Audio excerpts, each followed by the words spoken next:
এই দুটি পাতিলে 150 কেজি পরিমাণ দুধ আছে। এই দুধ থেকে তৈরি করা হবে দই। তো আজকে আপনাদের দেখাবো কিভাবে দুধ থেকে দই তৈরি করে। তো চলুন দেখে নেওয়া যাক।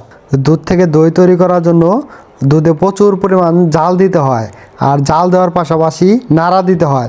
যতক্ষণ না পর্যন্ত দুধে বলক না আসে ততক্ষণ পর্যন্ত এভাবে জাল দিতে হবে আর নাড়া দিতে হবে। নাড়া দিতে হবে এই কারণে যেন দুধগুলো পাতিলের নিচে না লেগে যায়, আর লেগে গেলে সেই দইগুলো খেতে ভালো লাগবে না। তো ফাইনালি দীর্ঘক্ষণ জাল দেওয়ার পর নাড়ানাড়ি করার পর অবশেষে দুধে বলক এসে পড়লো।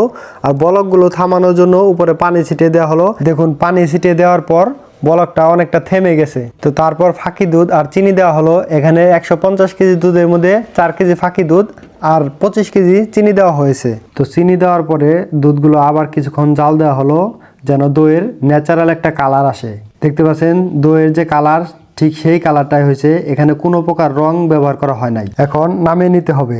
দুধ দিয়ে দই তৈরি করার জন্য এই দুধগুলো এখন একদম উপযুক্ত। তো তার জন্য নামানো হচ্ছে দুধগুলো। তো পাতিলগুলো নামানো শেষ। এখন এই দুধগুলো ভালো করে মিক্স করে নিতে হবে, যার জন্য এখন বাড়িতে নিয়ে যাওয়া হচ্ছে। এখন দুধগুলো মিক্স করার পালা। এখানে ভালো করে মিক্স করতে হবে। এক পাতিল থেকে আরেক পাতিলে ঢেলে এভাবে মিক্স করতে হবে। দুধগুলো মিক্স করা শেষ। এখন সেগুলো পাতিলে ঢালতে হবে। পাতিলে ঢালার আগে অবশ্যই পাতিলগুলো ভালোভাবে পরিষ্কার করে নিতে হবে।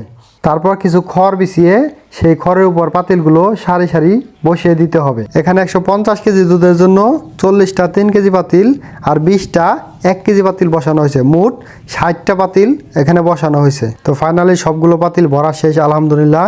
তারপরে ঢেকে দিতে হবে। তো বন্ধুরা, আমি খুবই দুঃখিত শেষটা দেখাতে পারলাম না ব্যস্ততার কারণে। সবাইকে ধন্যবাদ।